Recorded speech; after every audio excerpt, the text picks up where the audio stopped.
దేవునికి స్తోత్రములు చెల్లిస్తున్నాం. రాత్రి దేవుని వాక్యాన్ని మనం జ్ఞాపకం చేసుకున్నాం. నిర్గమాకాండం 12వ అధ్యాయంలో నుండి నిర్గమాకాండం 12వ అధ్యాయం రాత్రి 21వ వచనం నుండి 28వ వచనం వరకు మనము ధ్యానం చేద్దాం. 20 వచనాల వరకు మనం ధ్యానం చేసాం. ఈ రాత్రి 21 నుండి 28 వచనాలు మనం ధ్యానం చేద్దాం.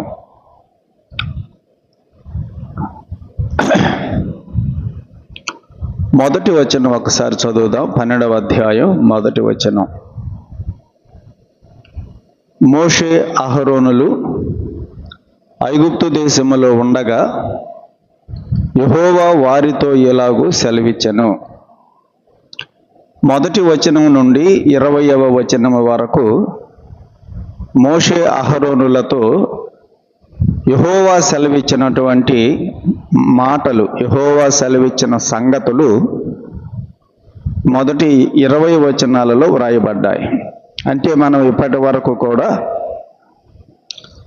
పస్కా గొర్రెపిల్లను గురించి, దానిని ఎలా వధించాలి, ఎప్పుడు వధించాలి,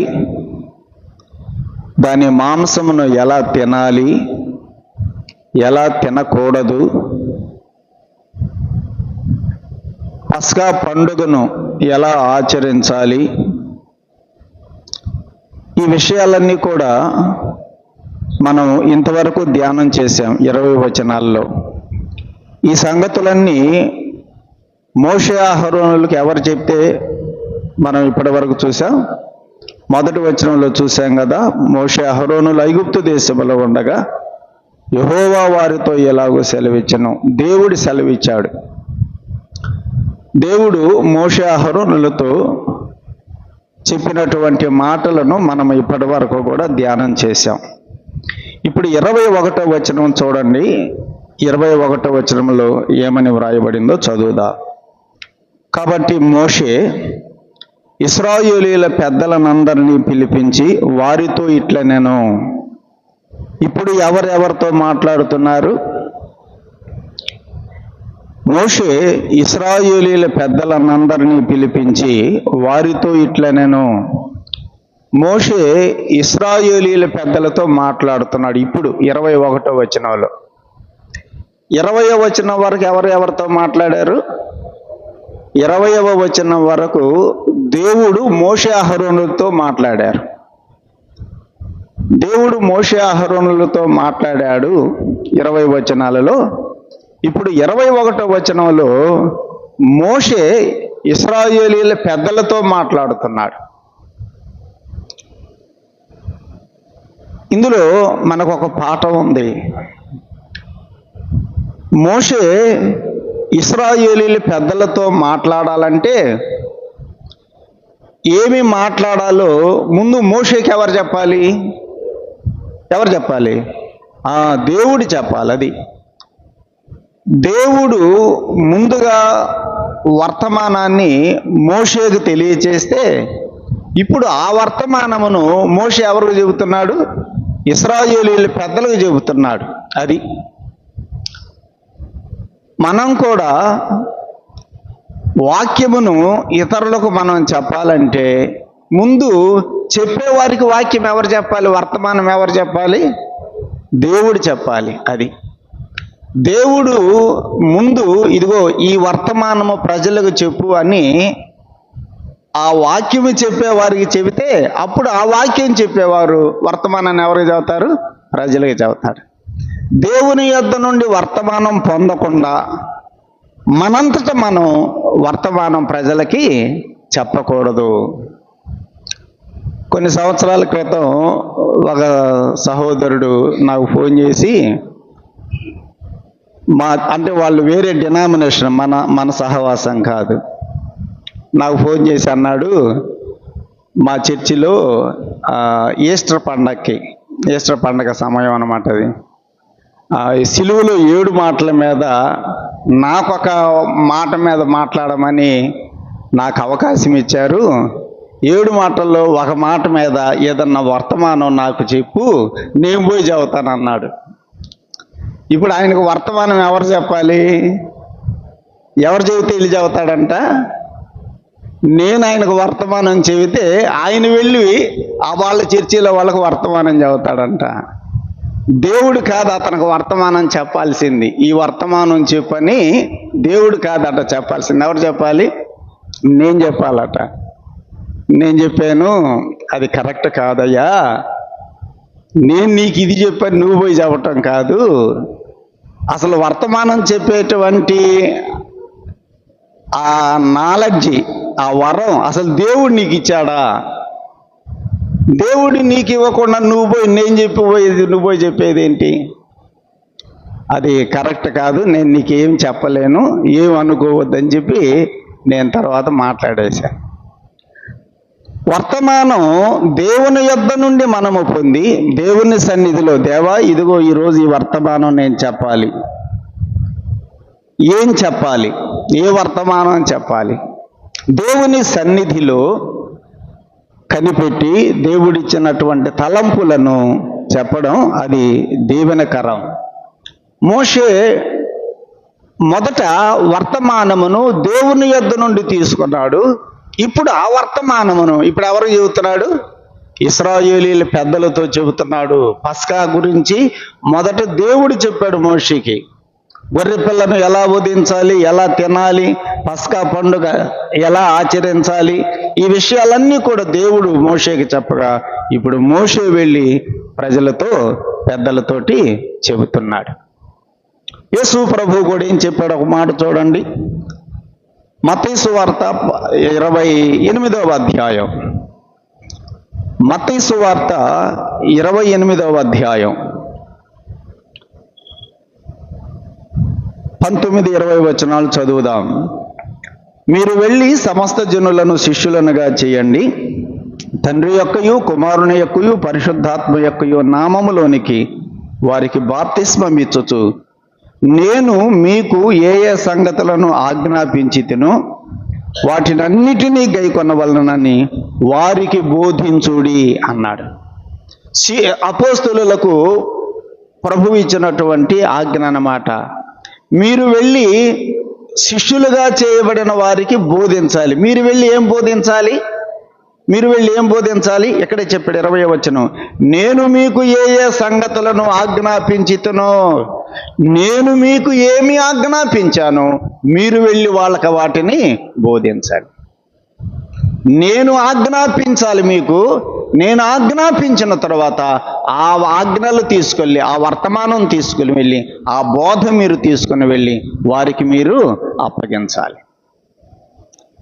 కనుక వర్తమానము అందించేవారు ఆ వర్తమానమును మొదట ఎవరి దగ్గర నుంచి పొందాలి? దేవుని యొద్ద నుండి పొందాలి. యేసు ప్రభు కూడా ఒక మాట చెప్పాడు. యోహాను సువార్తలో యేసు ప్రభు కూడా చెప్పిన మాట చూడండి. 7వ అధ్యాయం చదువుదాం. 14వ వచనం. యేసు ప్రభు కూడా ఈ లోకంలో ఉన్నప్పుడు 3.5 సంవత్సరాలుగా ఆయన బోధలు చేశాడు కదా. ఇప్పుడు ఆయన చేసిన బోధలను గురించి ప్రభు ఏం చెప్పాడు ఒక మాట చదువుదాం. 7వ అధ్యాయం 14వ వచనం. సగం పండుగ అయినప్పుడు యేసు దేవాలయంలోనికి వెళ్ళి బోధించుచుండెను. యూదులు అందుకు ఆశ్చర్యపడి చదువుకొనని ఇతనికి ఈ పాండిత్యము ఎలా వచ్చెను అని చెప్పుకొనిరి. అందుకు యేసు, నేను చేయు బోధ నాది కాదు, నన్ను పంపిన వానిదే అన్నాడు. నేను చేసే బోధ ఎవరిది? నా సొంత బోధ కాదు నేను చేసేది. నేను చేసే బోధ నా తండ్రి దగ్గర నేను తెలుసుకున్న బోధ ఇది. అది ప్రభువు చెబుతుంది. నేను చేయుచున్న బోధ, ఈ బోధ చేయమని నాకెవరు చెప్పారు? నా తండ్రి చెప్పాడు అని యేసు ప్రభువు చెబుతున్నాడు. నేను చేయు బోధ నాది కాదు, నన్ను పంపిన వానిది. నన్ను పంపించాడు నా తండ్రి ఈ బోధ చేయమన్నాడు, ఈ సంగతులు చెప్పమన్నాడు, నేను ఈ సంగతులు మీకు చెప్పుచున్నాను. 8వ అధ్యాయం కూడా చూడండి. 8వ అధ్యాయం 26వ వచనం. మిమ్మును గూర్చి చెప్పుటకును తీర్పు తీర్చుటకును చాలా సంగతులు నాకు కలవు గాని నన్ను పంపినవాడు సత్యవంతుడు. నేను ఆయన యొద్ద వినిన సంగతులే లోకమునకు బోధించుచున్నాను అని చెప్పాను. నేను ఆయన యొద్ద వినిన సంగతులే లోకమునకు బోధించుచున్నాను. యేసు ప్రభువు బోధించిన బోధలు ఎక్కడ విన్నాడు ఆయన? ఎవరి దగ్గర నేర్చుకున్నాడు? ఎవరి దగ్గర తెలుసుకున్నాడు? ప్రభు అన్నాడు, నా తండ్రి యొద్ద అన్నాడు. నేను ఆయన యొద్ద వినిన సంగతులను నేను మీకు బోధించుచున్నాను. నేను చేయుచున్న బోధ నాది కాదు, నన్ను పంపిన వానిదే అన్నాడు ప్రభు. అలాగైతే ఇప్పుడు మోషే కూడా ఇశ్రాయేలీల పెద్దలతో చెబుతున్నటువంటి ఆ సంగతులు ఎక్కడ తెలుసుకున్నాడు? ముందు దేవుని యొద్ద తెలుసుకున్నాడు. దేవుని యొద్ద నుంచి వర్తమానం పొందాడు మొదటి 20 వచనాలలో. ఇప్పుడు ఆ సంగతులను మోషే ఇశ్రాయేలీల పెద్దలకు తెలియచేయుచున్నాడు. ఏమని చెప్పాడో చదువుదాం. 21వ వచనం చూడండి. ఆ 20వ వచనం నేను మళ్ళీ చదువుతున్నాను. మోషే ఇశ్రాయేలీల పెద్దలనందరినీ పిలిపించి వారితో ఇట్లనెను, మీరు మీ కుటుంబముల చొప్పున మందలో నుండి పిల్లను తీసుకొని పస్కా పశువును వధించుడి. ఈ సంగతులు ఎక్కడ తెలుసుకున్నాడు మోషే? దేవుని యొద్ద తెలుసుకున్నాడు. మొదటి 20 వచనాలలో పస్కా పశువును వధించే సంగతి ఇశ్రాయేలీల పెద్దలతో చెబుతున్నాడు. వధించుడి. 22వ వచనం, మరియు హిసోపు కుంచె తీసుకొని పళ్ళెములో ఉన్న రక్తములో దానిని ముంచి ద్వారబంధపు పైకమ్మికిని 2 నిలువు కమ్ములకును పళ్ళెములోని రక్తమును తాకింపవలెను. ఎవరు చెప్పారు ఈ సంగతి? రక్తం సంగతి. ద్వారబంధానికి పైకమ్మికి 2 నిలువు కమ్ములకి పుయ్యాలని ఎవరు చెప్పారు? దేవుడే చెప్పాడు. మనం ఇంతవరకు చూసాం కదా. దేవుడు చెప్పిన వర్తమానమే ఇప్పుడు ఇశ్రాయేలీల పెద్దలకు కూడా మోషే చెబుతున్నాడు. గొర్రెపిల్ల రక్తం, పస్కా పశువు యొక్క రక్తమును పళ్ళెములో పట్టి ఆ పళ్ళెములో ఉన్నటువంటి ఆ రక్తమును హిసోపు కుంచెలో ముంచి ఆ కుంచెతో ఆ రక్తమును ఆ ద్వారబంధానికి పైకమ్మికి అట్లా పూయాలి, 2 నిలువు కమ్ములకు కూడా అలా తాకించాలి అని చెప్పాడు. ప్రియులారా, ఆ రక్తమును చూచి ఆ రాత్రి సంహారకుడు ఏం చేస్తాడు? 23వ వచనం చూడండి. 23వ వచనం, యెహోవా ఐగుప్తీయులను హతము చేయడానికి దేశ సంచారము చేయుచు ద్వారబంధపు పైకమ్మ మీదను 2 నిలువు కమ్ముల మీదను ఉన్న రక్తమును చూచి యెహోవా ఆ తలుపును దాటిపోవును. నీవు పూసినటువంటి ఆ రక్తమును చూచి యెహోవా ఏమైపోతాడు? దాటిపోతాడు. ఒక్కొక్క ఇంటి దగ్గరికి సంహారకుడు వస్తాడు. ఆ ఇంటి దగ్గరకు వచ్చి ఆ ఇంటిలో వారిని సంహరించడానికి ఆ సంహారకుడు వెళుతుంటే వెంటనే యెహోవా ఏం చేస్తాడంటే ఆపుతాడు. ఆగు ఆగు ఆగు, ఎక్కడికి లోపలికి వెళ్తున్నావు? చూసావా? ఆ రక్తమును చూడు. రక్తం పూసుకున్నారు కదా, గొర్రెపిల్ల రక్తం ఉంది కదా ఇంటి ద్వారబంధానికి, కాబట్టి ఇక పద పద పద అని దేవుడు ఆ సంహారకుణ్ణి ఏం చేయనీయుడు? ఆ ఇంటిలో వారిని ముట్టనీయడు. అక్కడే ఉంది చూడండి ఆ మాట. 23వ వచనం చివరిలో, మిమ్మును హతము చేయుటకు మీ ఇండ్లలోనికి సంహారకుణ్ణి చొరనీయడు. దేవుడు సంహారకుణ్ణి చొరనీయుడు. చొరనీయుడంటే లోపలికి పానివ్వడు. ఎవరు పానీయుడు? దేవుడు పానివ్వడు. ఎందుకని? ఆ రక్తమును చూచి మోషే ఇశ్రాయేలీల పెద్దలతో చెబుతున్నాడు, మీరందరూ కూడా 14వ తేదీ సాయంకాలమున గొర్రె పిల్లను వధించి ఆ రక్తమును ఇండ్ల ద్వారబంధాలకు పోయండి. దేవుడు రాత్రి బయలుదేరతాడు, సంహారకుడు బయలుదేరతాడు. ఒక్కొక్క ఇంటిలో ఉన్నటువంటి తొలిచూలి పిల్లల్ని సంహరిస్తాడు. అయితే ఏ ఇంటికైతే గొర్రెపిల్ల రక్తము ఉంటుందో ఆ ఇంటిలో వారిని దేవుడు సంహారం చెయ్యనీయుడు, వారిని ముట్టనీయుడు, దేవుడు దాటిపోతాడు అని మోషే ఇశ్రాయేలీల పెద్దలతో చెబుతున్నాడు. ప్రియులారా, మన దేవుడు కూడా మనలను, నరకపాత్రులమైనటువంటి మనలను నరకమునకు పంపకుండా, అగ్నిగుండానికి మనల్ని పంపకుండా దేవుడు మనల్ని నిత్య జీవమునకు దాటింప చేయుచున్నాడు అంటే కారణం ఆ రక్తమును చూచి. ఇశ్రాయేలీలందరూ కూడా మోషే చెప్పినట్టుగా అందరూ ఆ రోజు ఏం చేసి ఉంటారు? చేశారు. తర్వాత మనం చూస్తాం, గొర్రెపిల్ల రక్తాన్ని పూశారు. ఇప్పుడు దేవుడు మమ్మల్ని సంహారకుని చేతిలో పడనీయడు, దేవుడు మమ్మల్ని చంపడు. దేనిని బట్టి అని వాళ్ళు అనుకోవాలి? ఆ రక్తమును బట్టి. అది వారికి ఉన్నటువంటి విశ్వాసం. హెబ్రీ పత్రిక 11వ అధ్యాయం చూడండి, 28వ వచనం మనం చదువుదాం. హెబ్రీ పత్రిక 11వ అధ్యాయం 28వ వచనంలో ఈ విషయం అక్కడ మనం చదువుతాం. 11:28. తొలిచూలు పిల్లలను నాశనము చేయువాడు ఇశ్రాయేలీలను ముట్టకుండు నిమిత్తము అతడు విశ్వాసమును బట్టి పస్కాను రక్త ప్రోక్షణ ఆచారములను ఆచరించెను. పస్కాను రక్త ప్రోక్షణ ఆచారములను మోషే ఎందుకు ఆచరించాడు? ఎందుకు ఆచరింప చేశాడు? విశ్వాసమును బట్టి. అది దేవుడు చెప్పాడు, మోషే విశ్వసించాడు. ఇశ్రాయేలీల పెద్దలతో చెప్పాడు, వారందరూ కూడా ఆ మాటను విశ్వసించారు. రక్తమును మనము పూస్తే, పస్కా రక్తమును మనం పూస్తే దేవుడు మనల్ని చంపడు. ఆ విశ్వాసమును బట్టి వారు పస్కాను రక్త ప్రోక్షణను వారు ఏం చేశారట? ఆచరించిరి. విశ్వాసం. మనం కూడా పాపము నుండి విమోచించబడుతున్నామంటే, నరకము నుండి తప్పించబడుతున్నామంటే, పరలోకానికి మనం కూడా హక్కుదారులం అవుతున్నాము అంటే కారణం ఏంటంటే యేసు ప్రభు రక్తమును మనం కూడా ఆశ్రయించాం. అదే మన యొక్క విశ్వాసం కూడా. అదే మన విశ్వాసం. ఇది క్రియలను బట్టి కలిగినది కాదు అంటాడు ఎఫెసీ పత్రిక 2వ అధ్యాయంలో. ఇది క్రియలను బట్టి కలిగింది కాదు, కేవలం యేసు ప్రభు రక్తమును మనము విశ్వసించాం. విశ్వాసము ద్వారా. మోషే కూడా ఏం చేశాడట? దేవుడు చెప్పిన ఆ మాటను విశ్వసించాడు. విశ్వాసమును బట్టి మోషే కూడా పస్కాను రక్త ప్రోక్షణను ఆచరించెను అని చదువుతున్నా.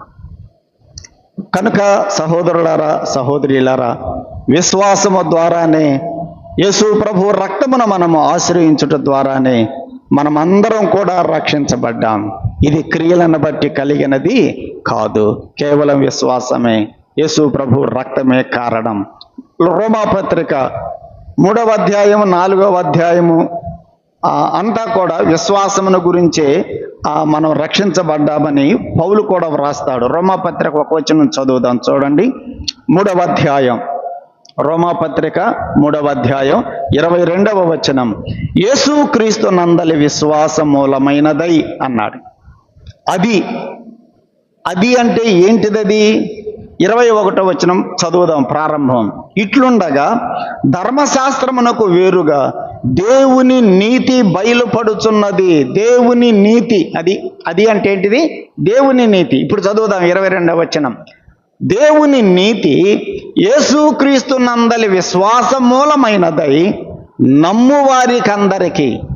నమ్మటమే మన పని, విశ్వసించడమే. నమ్మువారికందరికీ కలుగు దేవుని నీతి అయి ఉన్నది. యేసు ప్రభువు నందు విశ్వాసం ఉంచుట ద్వారా, ఆయన కలువరిలో ఆయన ధారపోసిన రక్తమును మనము విశ్వసించుట ద్వారా, ఆ రక్తమే నా పాపాన్ని కడుగుతుందని మనము విశ్వాసము ఉంచుట ద్వారా మనము దేవుని దృష్టిలో ఏమయ్యాం? నీతిమంతులం. దేవుని నీతి అంటే దేవుని దృష్టిలో మనం ఏమయ్యాం? నీతిమంతులమయ్యాం. విశ్వాసము ద్వారా. 24వ వచనం కూడా చూడండి, 24వ వచనం. కాబట్టి నమ్మువారు ఎవరు? విశ్వసించిన వారే ఆయన కృపచేతనే యేసుక్రీస్తు నందలి విమోచనము ద్వారా ఉచితముగా నీతిమంతులని తీర్చబడుచున్నారు. ఉచితం. యేసు ప్రభువు నందు కేవలం మనం విశ్వాసము ఉంచడం ద్వారా మనం ఏమవుతున్నాం? నీతిమంతులం. విశ్వాసము ద్వారా అనే మాట మనం ఈ అధ్యాయంలో సారిసారి చదువుతాం. 26వ వచనం కూడా చూడండి. 26 క్రీస్తు యేసు రక్తమందలి విశ్వాసము ద్వారా అంటున్నాడు. మళ్ళీ ఇక్కడ క్రీస్తు యేసు నందలి రక్తమనందలి విశ్వాసము ద్వారా ఆయనను కరుణాధారముగా బయలుపరచను. దేవుడు ఇప్పటి కాలమందు తన నీతిని కనపరచు నిమిత్తము తాను నీతిమంతుడును యేసునందు విశ్వాసము గలవానిని నీతిమంతునిగా తీర్చువాడై ఉండటకు ఆయన అలాగు చేసెను. యేసునందు విశ్వాసము గలవానిని నీతిమంతునిగా తీర్చువాడు. అలాగైతే ప్రియులారా, ఇశ్రాయేలీలందరూ కూడా మోషే చెప్పిన ప్రకారంగా, మోషే చెబుతున్నాడు, దేవుడు నాకు ఈ మాట చెప్పాడు, పస్కా పశువు యొక్క రక్తమును, ఆ గొర్రెపిల్ల రక్తమును మీ ద్వారబంధాలకు పోయండి. దేవుడు ఆ రక్తమును చూచి దాటిపోతాడు, మిమ్మలను సంహరింపనివ్వడు. ఆ మాటను మోషే విశ్వసించాడు. అదే మాటను ఇశ్రాయేలీయులకు కూడా చెప్పాడు. అలాగైతే మనం కూడా కేవలము విశ్వాసము ద్వారా, యేసు ప్రభువునందు విశ్వాసము ద్వారా, ఆయన రక్తము ద్వారా మనందరం కూడా ఏమయ్యాం? నీతిమంతులమయ్యాం. అది కేవలం యేసు ప్రభువునందు విశ్వాసమే. అది క్రియలను బట్టి కలిగినది కాదు. అందుకని ఎవడు అతిశయించాల్సిన అవసరం లేదు అని ఎఫెసీ పత్రిక 2వ అధ్యాయంలో పౌలు రాస్తాడు. అది క్రియలను బట్టి కలిగింది కాదు, కేవలం విశ్వాసం, ఆయన కృపే అంటాడు. మోషే ఇశ్రాయేలీయుల పెద్దలతో మరొక మాట ఏమన్నాడో చదువుదాం. 22వ వచనం చూడండి. 22వ వచనం, హిసోపు కుంచె తీసుకుని పళ్ళెములో ఉన్న రక్తములో దానిని ముంచి ద్వారబంధపు పైకమ్మికిని 2 నిలువు కమ్ములకును పళ్ళెములోని రక్తమును తాకింపవలెను. ఆ రక్తమును తాకించిన తర్వాత మీరందరూ ఇంట్లోనే ఉండాలి. తర్వాత ఏమన్నాడు చూడండి, తరువాత మీలో ఎవరును ఉదయము వరకు తన ఇంటి ద్వారము నుండి బయలు వెళ్ళకూడదు అన్నాడు. రక్తమును ద్వారబంధాలకు పూయాలి. 14వ రోజు సాయంకాలము పస్కా పశువును వధించి ఆ రక్తమును పూయాలి. ఇక అందరూ ఇంట్లోకి వెళ్ళిపోవాలి. ఇంట్లోకి వెళ్ళిపోయిన తర్వాత ఉదయము వరకు ఎవడు బయటికి రాకూడదు. ఇక తెల్లవారే వరకు బయటికి ఎవడు రాకూడదు. వస్తే సంహారకుడు ఏం చేస్తాడు? సంహరిస్తాడు. అందుకనే మోషే చెబుతున్నాడు, ఉదయము వరకు తన ఇంటి ద్వారము నుండి బయలు వెళ్ళకూడదు. ఉదయము వరకు అంటే మనం కూడా ఎక్కడ ఉండాలి చెప్పండి? రక్తం క్రిందకు వచ్చాం కదా, మనం కూడా రక్తం క్రిందకు వచ్చాం. వచ్చిన మనం కూడా ఉదయం వరకు బయటకు రాకూడదు. బయటకు అంటే లోకములోనికి. ఎక్కడ ఉండాలి? ఆ రక్తపు గుర్తు ఉన్న ఆ ద్వారబంధపు లోపలే ఉండాలి. బయటకు రాకూడదు. యేసు ప్రభు రక్తమును ఆశ్రయించిన నీవు నేను కూడా బయటకు రాకూడదంటే లోకములోనికి వెళ్ళిపోకూడదు, లోక సంబంధులంగా జీవించకూడదు.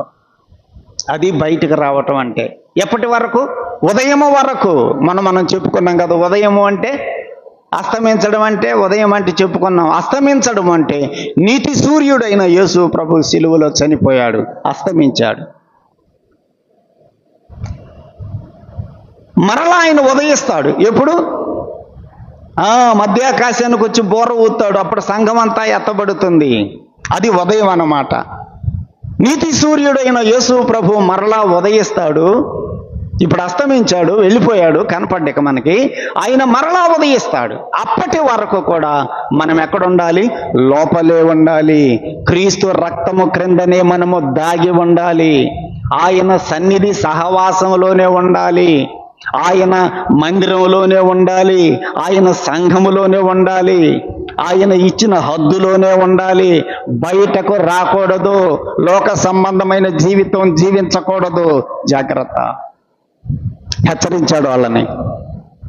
ఉదయము వరకు మీరు బయటకు రాకూడదు. వస్తే సంహారకుడి చేతిలో పడిపోతావు, నీకే నష్టం. సోదరుడా సోదరి, యేసుక్రీస్తు రక్తం క్రిందకు వచ్చావు కదా, వచ్చిన నీవు మరలా నీతి సూర్యుడు ఉదయిస్తాడు, నిన్ను నన్ను పిలవడానికి మధ్య ఆకాశానికి వస్తాడు. అప్పటి వరకు మనం ఎక్కడికి వెళ్ళకూడదు? లోకంలోకి వెళ్ళకూడదు, లోక సంబంధమైన జీవితం జీవించకూడదు. అలా జీవించావు అంటే రేపు తీర్పు దినమన నీవు నిలబడాలి ప్రభు సన్నిధిలో. తీర్పు ఉంది మనకు కూడా. బయటకు వస్తే నష్టము.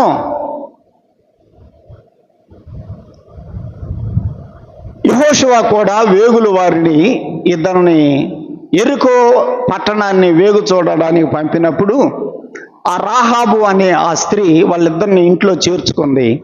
ఇంట్లో చేర్చుకున్న తర్వాత వాళ్ళిద్దరు చెప్పారు, ఆ వేగుల వారు, అమ్మ మా ప్రాణమును కాపాడావు నువ్వు, నీకు మేము మేలు చేస్తామని వాళ్ళు ఏమిచ్చారు? ఆమె చేతికి ఎర్రని దారం ఇచ్చారు. ఏమిచ్చారు?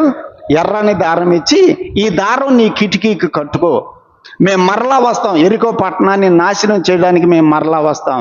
నీ తల్లిదండ్రులని, నీ బంధువులని, నీ అన్నదమ్ములు, నీ అక్క చెల్లెండ్రులు, నీకు కలిగిన వారిని అందరిని కూడా నీ ఇంట్లో చేర్చుకో. నీకు కలిగిన వారిని అందరినీ నీ ఇంట్లో చేర్చుకో. బయటికి ఎవరు రాకూడదు. బయటకు వస్తే చెప్పాడా చెప్పలేదా ఆ మాట? చూడండి యెహోషువ గ్రంథం, యెహోషువ గ్రంథంలో 2వ అధ్యాయములో, యెహోషువ గ్రంథం 2వ అధ్యాయం, ఆ వేగుల వారు ఆ రాహాబుతో చెప్పిన మాట, బయటకు వస్తే మీకే నష్టం, మాకు ఇంక సంబంధం లేదంటాడు. మాకు మీ ప్రాణాలకు మీరే ఉత్తరవాదులు, మాకు సంబంధం లేదు బయటకు వస్తే. చూడండి 17వ వచనం, 2వ అధ్యాయం 17వ వచనం. ఆ మనుషులు ఆమెతో ఇట్లన్నారు, ఇదిగో మేము ఈ దేశమునకు వచ్చు వారం గనుక నీవు మా చేత చేయించిన ఈ ప్రమాణ విషయమై మేము నిర్దోషులమగునట్టు నీవు మమ్ములను దించిన ఈ కిటికీకి ఈ ఎర్రని దారము కట్టు అన్నారు. ఇప్పుడు ఇశ్రాయేలీలందరూ ద్వారబంధాలకు ఏం పూశారు? ఎర్రని రక్తం పూశారు. ఇప్పుడు వేగుల వారు కూడా రాహాబుకి ఏమి ఇచ్చారు? ఎర్రని దారం ఇచ్చారు. ఎర్రని దారం యేసు ప్రభు రక్తం అన్నమాట. ఈ ఎర్రని దారమును కట్టి ఏమన్నాడు? నీ తండ్రిని, నీ తల్లిని, నీ అన్నదమ్ములు, నీ తండ్రి ఇంటి వారిని అందరినీ నీ ఇంటిలో చేర్చుకో. మోషే కూడా ఏం చెప్పాడు ఇశ్రాయేలీలకి? మీరందరూ ఇంటిలోనే ఉండాలి, రక్తము పూసిన తర్వాత అందరూ ఇంట్లోకి వెళ్ళిపోవాలి. ఇప్పుడు మనందరం కూడా ఎక్కడున్నాం? యేసు రక్తములో కడగబడిన మనందరం కూడా ఎక్కడున్నట్టు? ఆయన ఇంటిలో ఉన్నవారం, ఆయన ఇంటిలో ఉన్నాం, ఆయన సన్నిధిలో ఉన్నవారం, ఆయన సంఘ సహవాసములో ఉన్నవారం. ఇంకేమన్నాడు చూడండి, ఇంటిలో చేర్చుకొనుము. 19వ వచనం, నీ ఇంటి ద్వారములో నుండి వెలుపలకు వచ్చువాడు తన ప్రాణమునకు తానే ఉత్తరవాది. అది బయటకు వస్తే మాకు సంబంధం లేదు, మీ ప్రాణమునకు మీరే ఉత్తరవాదులు. అర్థమవుతుందా? మనం కూడా బయటకు రాకూడదు. సోదరుడా, బయటకు వస్తున్నావా? బయట తిరగాలని ఇష్టంగా ఉంటుందా?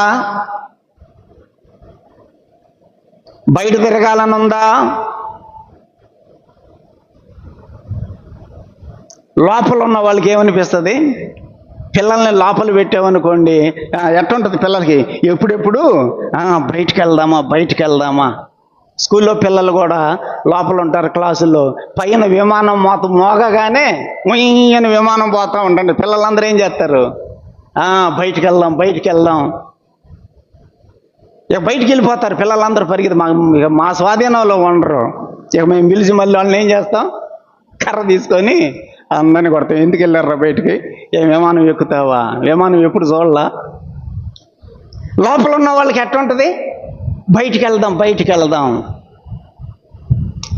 నీవు నేను కూడా లోపలికి వచ్చాం, బయటికి వెళ్ళాలని ఆశపడుతుందా? నీకు కూడా బయట తిరుగుదాం, అది అనుభవిద్దాం, ఇది అనుభవించుదామని లోపల ఉన్న మనకు కూడా కొన్నిసార్లు ఆశలు పుడతా ఉంటాయి. లోకాశలు పుడతా ఉంటాయి. పుడితే పో, నీకే నష్టం, నీ ప్రాణమునకు నీవే ఉత్తరవాదివి అన్నారు. సోదరుడా సోదరి, ఇంటిలోకి వచ్చినటువంటి మనం మళ్ళీ ఎక్కడికి వెళ్ళకూడదు చెప్పండి? బయటికి వెళ్ళకూడదు. బయటికి వెళితే నీకు నష్టం గుర్తుపెట్టుకో. నీ ప్రాణమునకు నీవే ఉత్తరవాది, జవాబు నువ్వే చెప్పుకోవాలి, తీర్పులో నీవే సమాధానం చెప్పాలి దేవుడికి.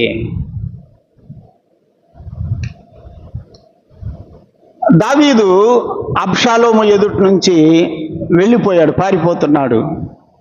ఆ షిమి అనేవాడు సౌలు చుట్టం, బంధువు. ఆ షిమి అనేవాడు దావీదుని దూషిస్తూ ఉన్నాడు, దావీదుని శపిస్తున్నాడు.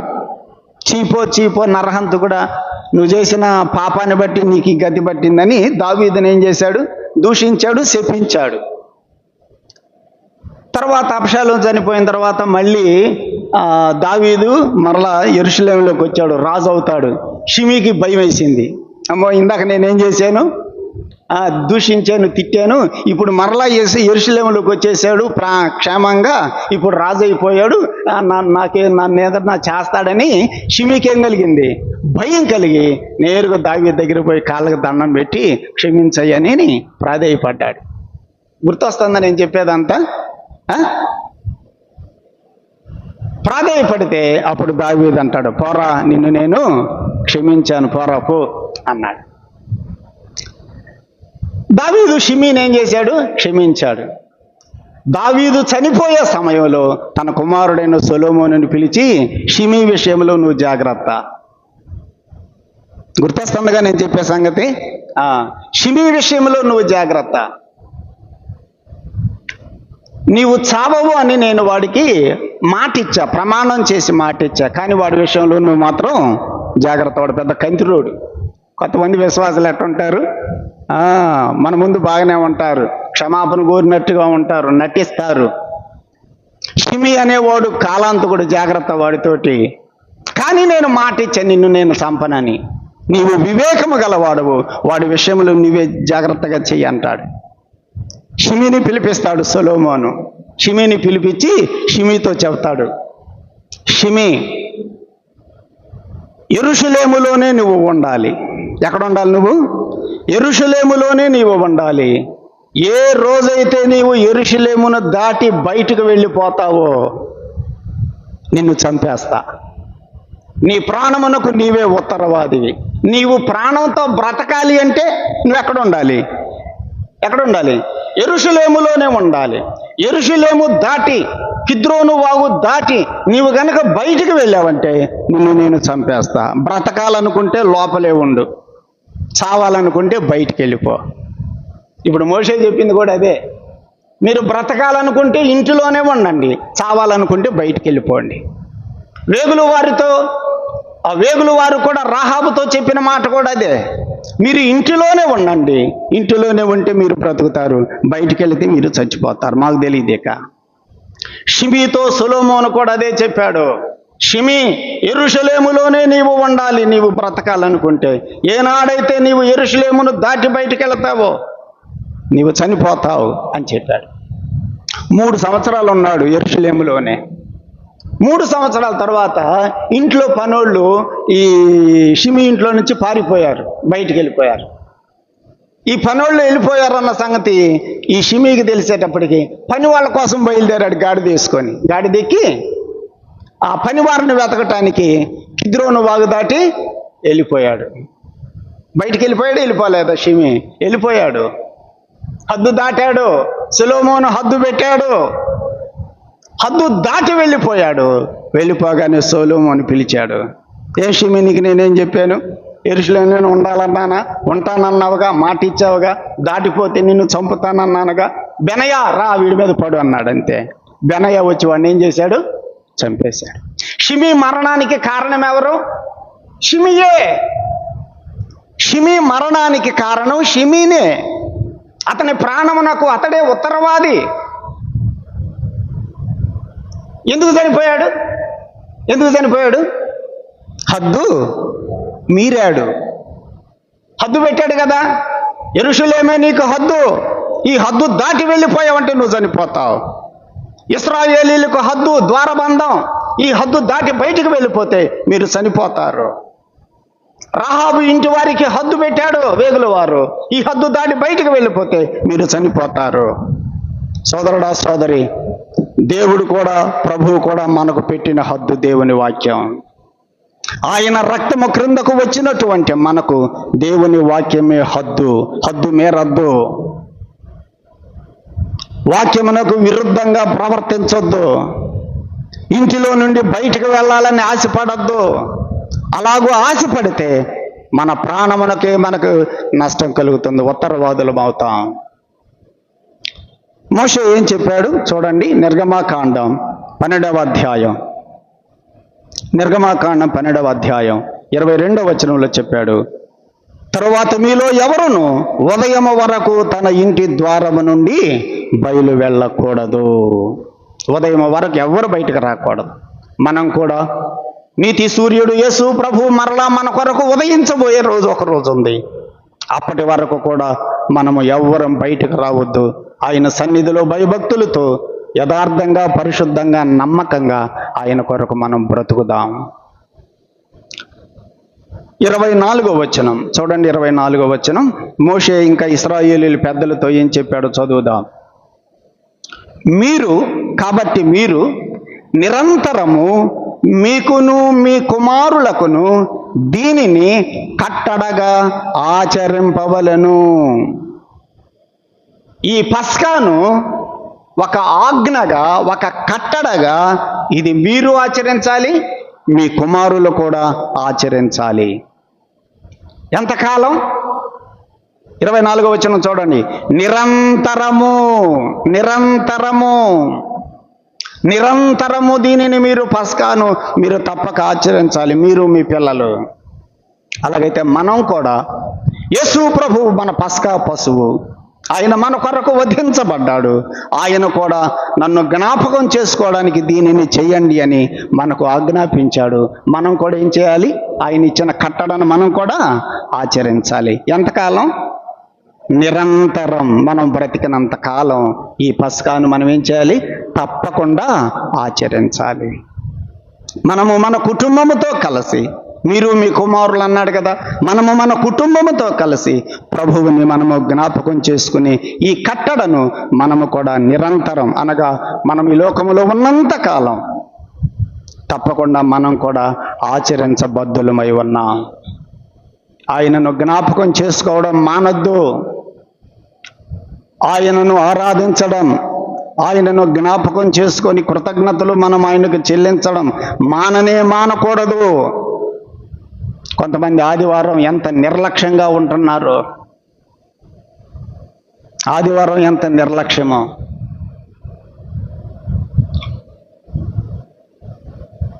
నేను స్కూల్లో పిల్లలకి అటెండెన్స్ చేసేటప్పుడు నాకు మన సంఘం కూడా గుర్తొస్తుంది. పిల్లలకి అటెండెన్స్ చేసేటప్పుడు ప్రతిరోజు 2-3 పిల్లలు ఆబ్సెంట్ అవుతూనే ఉంటారు. ఫుల్ ప్రజెంట్ ఎప్పుడో వస్తుంది, ఎప్పుడో నెలకు ఒక్కసారి వస్తుంది. 30 రోజుల్లో ఒక సెలవులు తీసేసిన ఒక 20 రోజులు స్కూల్ జరిగితే ఆ 20 రోజులు ఎప్పుడో 1 రోజు 2 రోజులు ఫుల్ ప్రజెంట్ ఉంటుంది.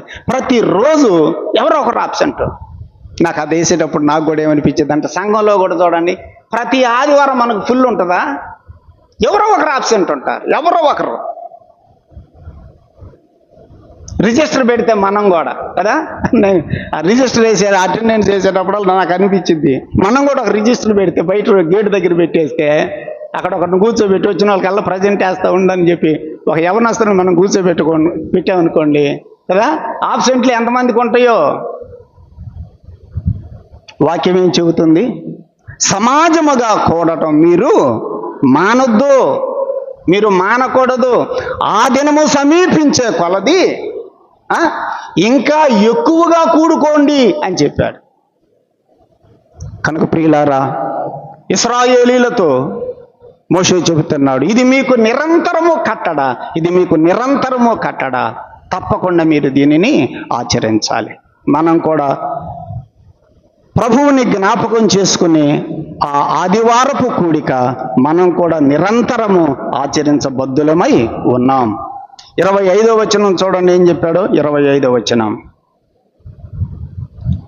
యెహోవా తాను సెలవిచ్చినట్లు మీకిచ్చుచున్న దేశమందు మీరు ప్రవేశించిన తరువాత మీరు దీనిని ఆచరింపవలెను. ఇప్పుడు మీరు ప్రయాణంలో ఉన్నారు. ఇశ్రాయేలీయులు ప్రయాణం చేశారు కదా కనానుకు చేరేదాకా. ఈ 40 సంవత్సరాల ప్రయాణంలో మీరేం చేయాలి? పస్కాను ఆచరించాలి. ఈ 40 సంవత్సరాల ప్రయాణంలో పస్కాను ఆచరించాలి. ఈ ప్రయాణం అయిపోయిన తర్వాత మీరు కనాన్లోకి ప్రవేశిస్తారుగా. కనాన్లో ప్రవేశించిన తర్వాత అప్పుడు ఆపేద్దామా? ఏమన్నాడు 25వ వచనం? యెహోవా తాను సెలవిచ్చినట్లు మీకిచ్చుచున్న దేశమందు, అంటే కనాను దేశం అన్నమాట, మీకిచ్చుచున్న దేశమందు మీరు ప్రవేశించిన తరువాత మీరు దీనిని ఆచరింపవలెను. అంటే కనానులోకి ప్రవేశించిన తర్వాత కూడా ఏం చేయాలి? వాళ్ళు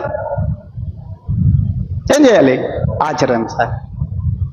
మనం కూడా ప్రవేశిస్తాంగా కనానులోకి. ఏ కనాను? మనం ప్రవేశించే కనాను. మనం కూడా పరలోకంలోకి ప్రవేశిస్తాం మనం. మరి మనం పరలోకంలోకి ప్రవేశించిన తర్వాత అక్కడ కూడా ఏం చేయాలి? మనం ఏంది ఉంటుందా ఉండదా ఆరాధన? అక్కడ కనాన్లో ప్రవేశించిన తర్వాత అక్కడ కూడా ఆరాధన ఉంటుందా ఉండదా? అక్కడ కూడా ఉంటుంది. విజ్ఞాపన కూడిక ఉండదు అక్కడ, బైబిల్ క్లాస్ ఉండదు అక్కడ, హోల్ నైట్ ప్రేయర్ ఉండదు అక్కడ. కానీ ఉండేది ఏంటిది? ఆరాధన మాత్రం ఉంటుంది. గుర్తుపెట్టుకోండి. కనానులోనికి ప్రవేశించిన తరువాత కూడా మీరేం చేయాలి? దీనిని ఆచరించాలి. అలాగైతే మనం కూడా పరలోకములోకి ప్రవేశించిన తరువాత కూడా ఏముంటది? ఆరాధన ఉంటుంది. దేవుని సన్నిధిలో మనం ఆరాధిస్తాం. దేవా, నీ కుమారుని బలియాగము ద్వారా మాకు ఈ పరలోకం అనుగ్రహించబడింది, మీకు స్తోత్రములు. పరలోకంలో కూడా ఏముంటది? పరలోకంలో కూడా ఏముంటది? ఆరాధన ఉంటుంది. నేను ఒక మాట చెబుతున్నా, నీకు ఇంకా ఇక్కడ ఆరాధన చేయటం చేతగాల సోదరుడా, నీకు ఇంకా ఇక్కడ ప్రభువుని ఆరాధించడం, ప్రభువుని స్తోత్రించడం నీకు చేతగాల. మరి పరలోకం వస్తే ఏం ఆరాధన చేస్తావు? ఏం స్తోత్రాలు చెల్లిస్తావు? ఆలోచన చేయండి. ప్రభువుని మనము ఆరాధించాలి. భూలోకములో ఉన్నప్పుడు మనము ఆరాధించాలి. ఇదే ఆరాధన పరలోకంలో కూడా ఉంటుంది. ప్రకటన గ్రంథం 4వ అధ్యాయం చూడండి. ప్రకటన గ్రంథం 4వ అధ్యాయం. ప్రకటన గ్రంథం 4వ అధ్యాయం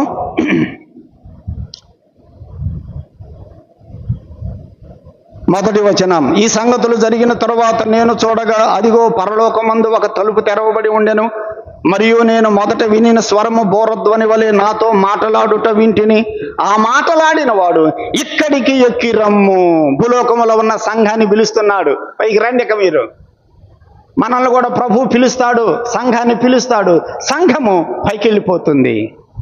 ఇక్కడికి ఎక్కి రమ్ము, ఇక మీదట జరగవలసిన వాటిని నేను నీకు కనపరిచెదను.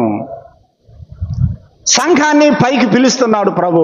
పైకి సంఘాన్ని పిలిచిన తర్వాత, అంటే అక్కడ పిలిచింది యోహానుని లేండి, యోహానుని పిలిచినట్టుగా సంఘాన్ని కూడా దేవుడు పిలుస్తాడు, ప్రభు పిలుస్తాడు. మనం మధ్యాకాశానికి వెళ్ళిపోతాం, పరలోకం చేరతాం. అక్కడికి వెళ్ళిన తర్వాత ఏం జరుగుతుందో చూపిస్తున్నాడు యోహానికి. చూడండి 4వ వచనం. సింహాసనము చుట్టూ 24 సింహాసనములు ఉండెను.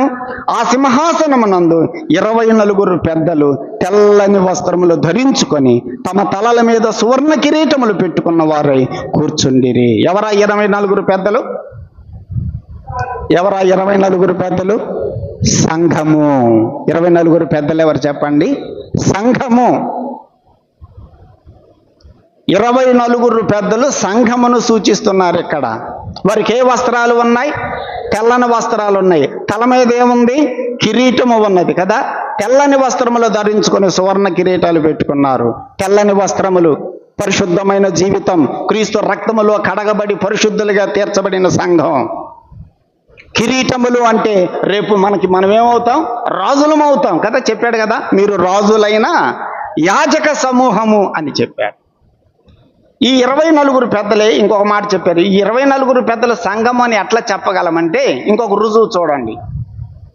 ఇంకొక రుజువు నేను జ్ఞాపకం చేస్తున్నాను.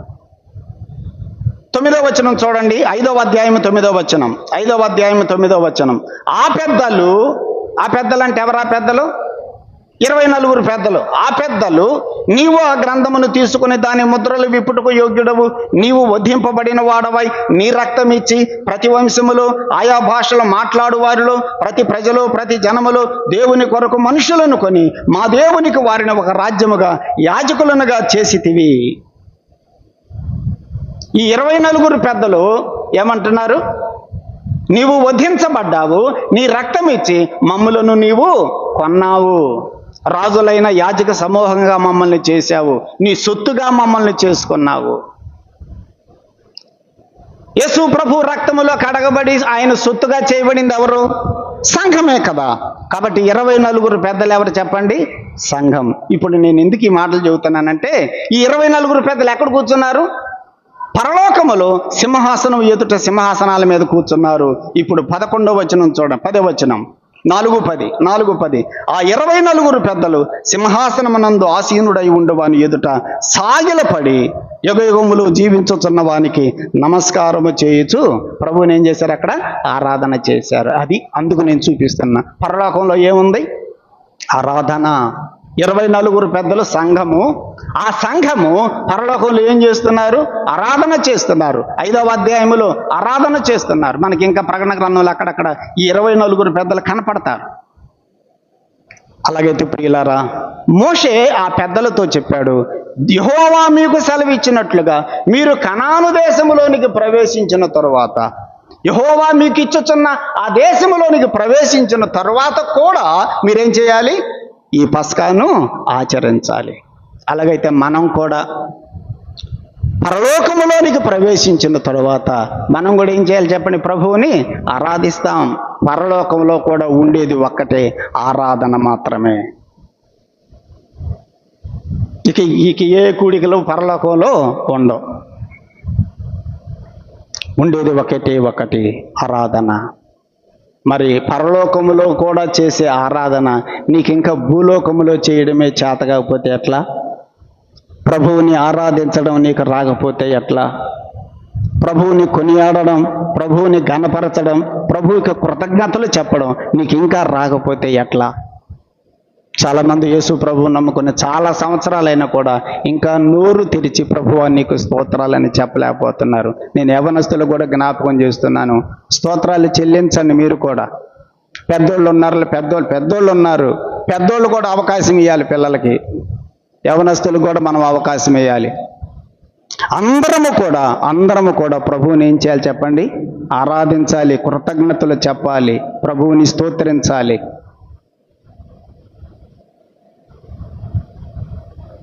మీకు ఇచ్చుచున్న దేశమందు మీరు ప్రవేశించిన తరువాత మీరు దీనిని ఆచరింపవలెను. అమ్మ, నేను వీళ్ళ సంగతి చెప్పాను, మీ సంగతి ఏంది? వరకు ముసుగులు వేసుకుని కూర్చోవటం. కానీ మీరు కూడా స్తోత్రాలు చెల్లిస్తున్నారా లేదా?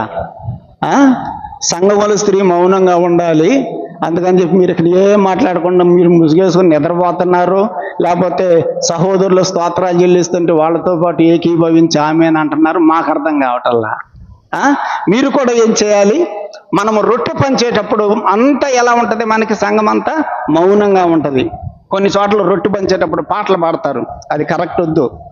అందరము మౌనంగా ఉండి రొట్టె పంచేటప్పుడు ఏం చేయాలి? మనం ప్రభువుని స్తోత్రం చెల్లించండి. సహోదరులు కూడా మౌనంగా ఉండి ఆ రొట్టె మన దగ్గరకు వచ్చినప్పుడు అది ప్రభువు శరీరము కాబట్టి మనము ప్రభువుకి కృతజ్ఞతలు చెప్పాలి. పాత్ర మనకు దగ్గరకు వచ్చేటప్పుడు ఆ రక్తం పాట పాడకుండా ప్రభువుని మనం ఏం చేయాలి? కృతజ్ఞతలు చెప్పాలి. సంఘములో సహోదరులు సహోదరులు అందరము కూడా ప్రభువుని ఆరాధించాలి. ఎక్కడ ఆరాధించాలి? పరలోకములో చేరిన తర్వాత కూడా మనము ప్రభువుని ఆరాధించాలి. 26వ వచనం చూడండి, మోషే ఇంకా ఏం చెప్పాడు? 26వ వచనం, మరియు మీ కుమారులు మీరు ఆచరించు ఈ ఆచారము ఏమిటి అని మిమ్ములను అడుగునప్పుడు మీరు ఇది యెహోవాకు పస్కా బలి, ఆయన ఐగుప్తీయులను హతము చేయుచు మన ఇండ్లను కాచినప్పుడు ఆయన ఐగుప్తులో ఉన్న ఇశ్రాయేలీయుల ఇండ్లను విడిచిపెట్టెను అని అనవలెను అని చెప్పాను. ఈ పస్కాను గురించి ఎవరికి చెప్పాలంట? కుమారులకు చెప్పాలి. మీ కుమారులు అడుగుతారు, మీరు పస్కా పశువుని తింటంటే మీ పిల్లలు అడుగుతారు, డాడీ ఏంటి నువ్వు తినే రొట్టె, నాకు కూడా కాస్త పెట్టొచ్చుగా అని అడిగితే నువ్వు చెప్పాలి, అరే ఇది ఇంకా నువ్వు తినే వయసు కాదురా, ఇది యేసు ప్రభు యొక్క శరీరం, దీనిని మేము ఎందుకు తింటున్నాం? మా పాప పరిహారం కొరకు యేసు ప్రభు రక్తమును మేము ఆశ్రయించాం, ప్రభువుని మేము విశ్వసించాం, ఆయన శరీరము ద్వారా ఆయన రక్తము ద్వారా పాపము నుండి విమోచించబడ్డాం. కాబట్టి ప్రభు చెప్పాడు జ్ఞాపకం చేసుకోమని మేము ఈ పని చేస్తున్నాం. రేపు నువ్వు కూడా నీ పాప విమోచన కొరకు యేసు ప్రభువుని నువ్వు కూడా విశ్వసించి బాప్తిస్మము పొంది పాప క్షమాపణ పొంది నువ్వు కూడా ఇందులో పాలు పొందాలి అని మనము మన పిల్లలకి చెప్పాలి. మోషే చెబుతున్నాడు, మీ కుమారులు అడుగుతారు ఇది ఏమిటి అని, ఇది ఎందుకు ఆచరిస్తున్నావు అని మీ కుమారులు మిమ్మల్ని అడిగినప్పుడు మీరు మీ కుమారులకు విశదీకరించి చెప్పాలి. అలాగైతే ప్రియులారా, మనము కూడా మనం ఆచరించే ఈ పస్కాను గురించి మనం కూడా ఎవరికి చెప్పాలి? మన ఇంటిలో వారికి చెప్పాలి, మన కుటుంబంలోని వారికి చెప్పాలి. మొట్టమొదట మనం ఎవరికి చెప్పాలి? పస్కాను గురించి ఎవరికి చెప్పాలి? మన ఇంటిలో వారికే మనం చెప్పాలి. ముందు మన పస్కా పశువు క్రీస్తు ప్రభు యొక్క శ్రమలు, ఆయన పొందిన వేదన, ఆయన మరణం మన పాప పరిహారము కొరకే అన్న సంగతిని మొట్టమొదటగా మనం చెప్పవలసింది ఎవరికి? మన కుటుంబంలో, మన ఇంటిలో వారికే. మన ఇంటిలోని వారికి మనము ప్రభువుని గురించి, ప్రభు యొక్క శిలువ వార్తను గురించి మన ఇంటిలోని వారికి మనము చెబుతున్నామా? మన ఇంటిలోని వారికి చెప్పి మన ఇంటిలోని వారిని కూడా ప్రభు దగ్గరికి మనము తీసుకొని వస్తున్నామా? యేసు ప్రభు దగ్గరికి దయ్యాలు పట్టినవాడు, గెరాసేనల దయ్యాలు పట్టినవాడు స్వస్థ చిత్తుడైపోయాడు, బాగుపడ్డాడు. బాగుపడిన తర్వాత వాడు అడుగుతాడు, ప్రభువా నేను కూడా నీ వెంట వస్తాను అని కదా, నేను కూడా నీ వెంట వస్తాను, నీతో పాటు నేను కూడా సేవలో తిరుగుతానంటే అప్పుడు ప్రభు వాడికి అనుమతి ఇవ్వకుండా ఏం చెప్పాడు? మొదట నీవు నీ ఇంటికి వెళ్ళి నీ ఇంటిలోని వారికి సాక్షార్థంగా ఈ సంగతి చెప్పు. ప్రభువు నీ యందు కనికరపడి, దేవుడు నీ యందు కనికరపడి నీకేం చేశాడో నీవు వెళ్ళి మొదట ఎవరికి చెప్పమన్నాడు? నీ ఇంటి వారికి వెళ్ళి చెప్పు అన్నాడు. కనుక మనము మన రక్షణను గురించి, పాప క్షమాపణను గురించి మనము మొదట మన ఇంటిలో వారికి చెప్పాలి. మోషే చెబుతున్నాడు, మీ కుమారులకి చెప్పండి ఈ సంగతులు, మీ ఇంటిలో ఉన్న మీ పిల్లలకు చెప్పండి ఈ సంగతులు. కనుక మన కుటుంబంలోని వారికి మొట్టమొదటగా మనం చెప్పాలి. అపోస్తుల కార్యముల గ్రంథం 1:8 పరిశుద్ధాత్ముడు మీ మీదకు వస్తాడు, నేను వెళ్ళిపోయిన తర్వాత పరిశుద్ధాత్ముడు మీ మీదకు వస్తాడు, మీరు శక్తి పొందుతారు, మీరు శక్తి పొందిన తర్వాత మీరు సాక్ష్యం ఇవ్వాలి నా గురించి. ఎక్కడెక్కడ ఫస్ట్ ఎక్కడ అన్నాడు? యెరూషలేములోను, తర్వాత యెరూషలేము, తర్వాత సమరయలోను, తర్వాత భూదిగంతముల వరకు నాకు సాక్షులై ఉందరు. మొట్టమొదటి సాక్ష్యం ఎక్కడ ఇవ్వాలన్నాడు? యెరూషలేములో. మొదట సాక్ష్యం యెరూషలేములో ఇవ్వండి, తర్వాత సమరయ్యలో ఇవ్వండి, తర్వాత భూదిగంతాల వరకు మీరు వెళ్ళండి. యెరూషలేము వదిలిపెట్టి అటు బాబాకండి. ముందు సాక్ష్యం ఎక్కడ ఇవ్వాలి?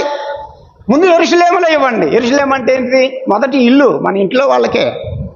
మొదట మన ఇంటిలోని వారికి సాక్ష్యం ఇవ్వాలి, మొదట మన ఇంటిలోని వారికి రక్షణ సువార్త చెప్పాలి. మోషే చెప్పాడు, మీ కుమారులు ఇది ఏమిటి అని అడిగినప్పుడు మీ కుమారులకి ఈ సంగతి చెప్పండి అన్నాడు. 27వ వచనం చూడండి. ఆయన ఐగుప్తులో, చివరి మాట చదువుతున్న 27వ వచనం, ఆయన ఐగుప్తులో ఉన్న ఇశ్రాయేలీయుల ఎండ్లను విడిచిపెట్టను అని అనవలెను అని చెప్పాను. అప్పుడు ప్రజలు తలల వంచి నమస్కారము చేసిరి. మోషే ఈ మాటలన్నీ చెప్పినప్పుడు, పస్కా గొర్రె పిల్ల రక్తాన్ని మీ ద్వారబంధాలు పూసుకొని అందరు ఇళ్లలోనే ఉండండి, ఉదయం వరకు ఎవరు బయటకు రావద్దు, ఈ పస్కాను మనం ఆచరించాలి, తరతరాలకు ఆచరించాలి, నిరంతరం ఆచరించాలి, కనానులోనికి వెళ్ళిన తర్వాత కూడా ఆచరించాలి, మన పిల్లలకు కూడా ఈ విషయాలు చెప్పాలి, పస్కాను గురించిన విషయాలు మన పిల్లలకు కూడా చెప్పాలి అని మోషే పెద్దలకి ఇశ్రాయేలీయులు చెబితే వాళ్ళు విన్న తర్వాత వాళ్ళు ఏం చేశారు? తలలు వంచి నమస్కారము చేసిరి. అంటే ఏంటి దాని అర్థం? మోషే ఈ మాటలన్నీ చెప్పిన తర్వాత వారు తలలు వంచి నమస్కారం చేశారంటే దాని అర్థం ఏంటిది? దేవా నువ్వు చెప్పినట్టుగానే మేము చేస్తాం, నువ్వు చెప్పినట్టే మేము చేస్తాం. తలలు వంచి నమస్కారం చేశారు.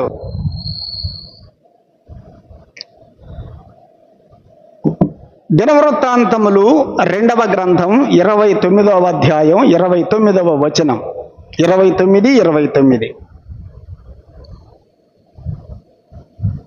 దినవృత్తాంతములు 2వ గ్రంథం 29 చదువుదాం.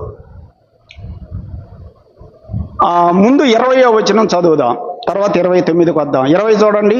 అప్పుడు రాజైన హిజ్కియా పెందలకడని లేచి పట్టణపు అధికారులను సమకూర్చుకొని యెహోవా మందిరమునకు పోయెను.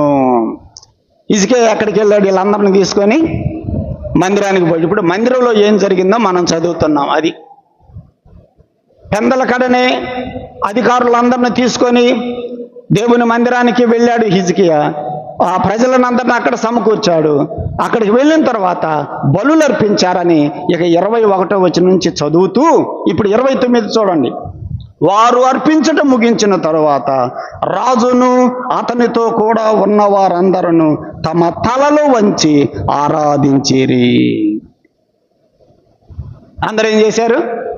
తలలు వంచి ఆరాధించిరి. ఇశ్రాయేలీలందరూ కూడా మోషే చెప్పిన మాటలు విన్న తర్వాత వాళ్ళందరూ కూడా ఏం చేశారు? తలలు వంచి నమస్కరించిరి, తలలు వంచి ఆరాధించిరి. 30వ వచనం కూడా చూడండి. 30వ వచనం. దావీదును దీర్ఘదర్శియగు ఆసాపును రచించిన శ్లోకములను ఎత్తి యెహోవాను స్తుతించండి అని రాజైన హిజ్కియాయు అధిపతులను లేవీయులకు ఆజ్ఞాపింపగా వారందరూ సంతోషముతో స్తోత్రములు పాడి తల వంచి ఆరాధించిరి, తల వంచి నమస్కరించిరి, తల వంచి ఆరాధించిరి. తల వంచడం దేనిని తెలియజేస్తుంది? తల వంచడం, నమస్కారం చేయటం ఆరాధన. తల వంచడం దేనికి? రే తల వంచనరా ఎవడికి అంటాడు కొంతమంది కొన్నిసార్లు కదా. ఈడెవడికి తల వంచడు. కొంతమంది అహంకారంతో అతిశయంతో చెబుతారు. తల వంచడం వినయం. తల వంచడం దేన్ని తెలియజేస్తుంది? వినయం.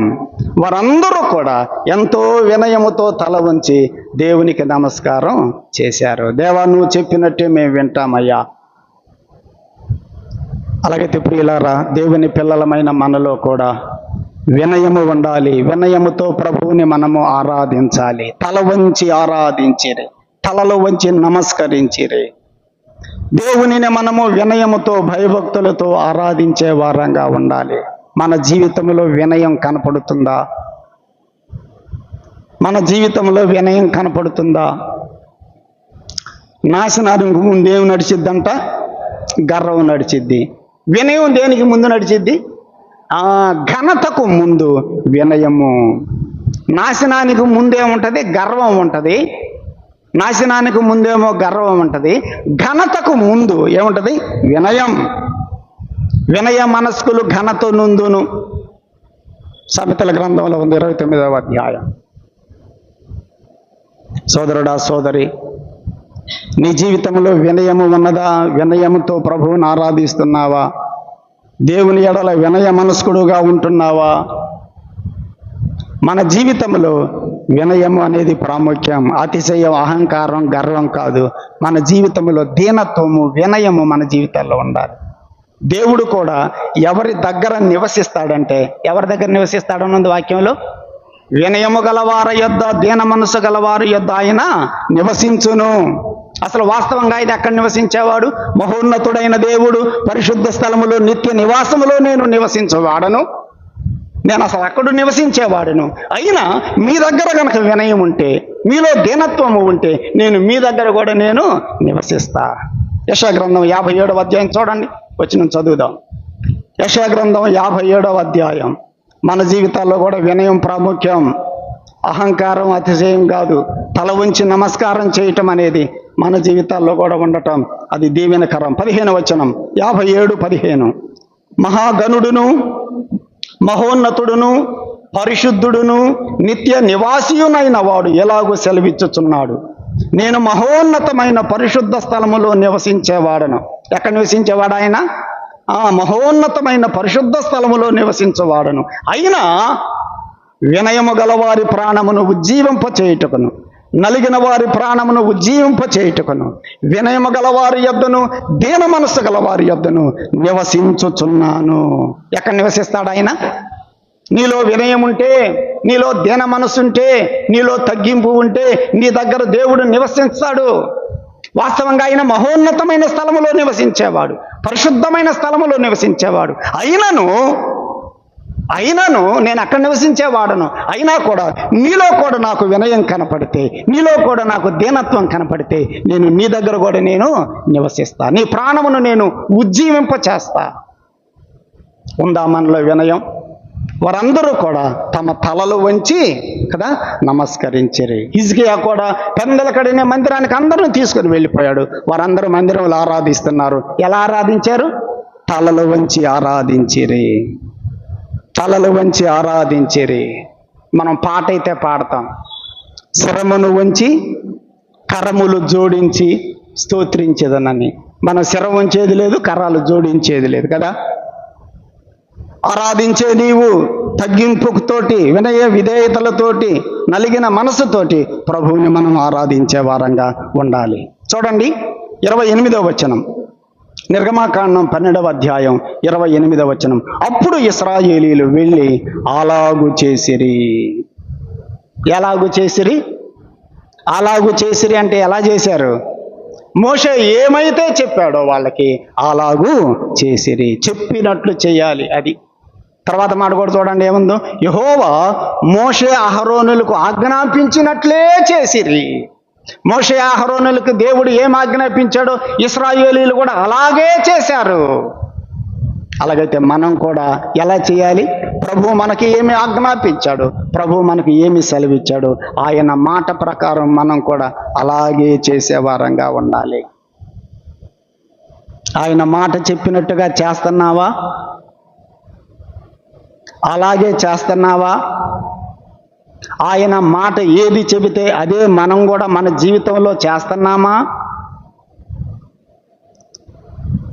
అలాంటి విధేయత, ఆయన మాటకు లోబడే విధేయత మన జీవితాలలో ఉన్నదా? ఇశ్రాయేలీయులు వెళ్ళి అలాగూ చేసిరి. యెహోవా మోషే అహరోనులకు ఏమి ఆజ్ఞాపించారో అలాగే చేసిరి, అట్లే చేసిరి.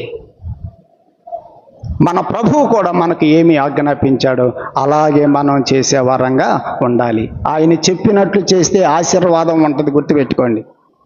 చెప్పినట్లు చేస్తే ఆశీర్వాదం, చెప్పినట్టు చెయ్యకపోతే ఇంకా వ్యతిరేకం, శాపమే. సౌలు చెప్పినట్టు చెయ్యాల కదా, అందుకని ఏం పోయింది? చెప్పినట్టు చేయలే సౌలు, ఏం పోయింది? రాజ్యం పోయింది. చెప్పినట్టు చేస్తే దీవెనుండేది, చెప్పినట్టు చెయ్యకనే రాజ్యం పోగొట్టుకున్నాడు. ఇశ్రాయేలీలందరూ కనానుకు వచ్చారా? అందరూ 40 సంవత్సరాల అరణ్యంలో ఏమైపోయారు? రాలిపోయారు. ఎందుకు రాలిపోయారు? చెప్పినట్టు చెయ్యలా. అది ఒక్కటే కారణం ఒక్కటే, సింపుల్. చెప్పినట్టు చెయ్యాలంతే. దేవుని మాట వారు విననందువలన అరణ్యములో 40 సంవత్సరాలు వారు నశించిరి అని మనం యెహోషువ గ్రంథంలో చదువుతాం ఆ మాట. ఇశ్రాయేలీలందరూ కూడా అష్షూరు చెరకు ఎందుకు వెళ్ళారు? దేవుడు చెప్పినట్టు చేయాలి, విగ్రహారాధన చేశారు, అష్షూరు చెరకు వెళ్ళిపోయారు. యూదా జాతి వారందరూ కూడా బబులోను చెరకు ఎందుకు వెళ్ళారు? చెప్పినట్టు చేయలా. ఇర్మీయా గ్రంథంలో మనం చదువుతాం, నేను పెందలకడనే నా ప్రవక్తలను నేను పంపి మీకు ఆజ్ఞాపించాను, కానీ మీరు నా మాట విననొల్ల లేదు, అందుకనే వెళ్ళండి బబులోని చెరకు. దేవుని మాట మనము వింటే దీవెన, వినకపోతే శాపం. ప్రార్థన చేద్దాం.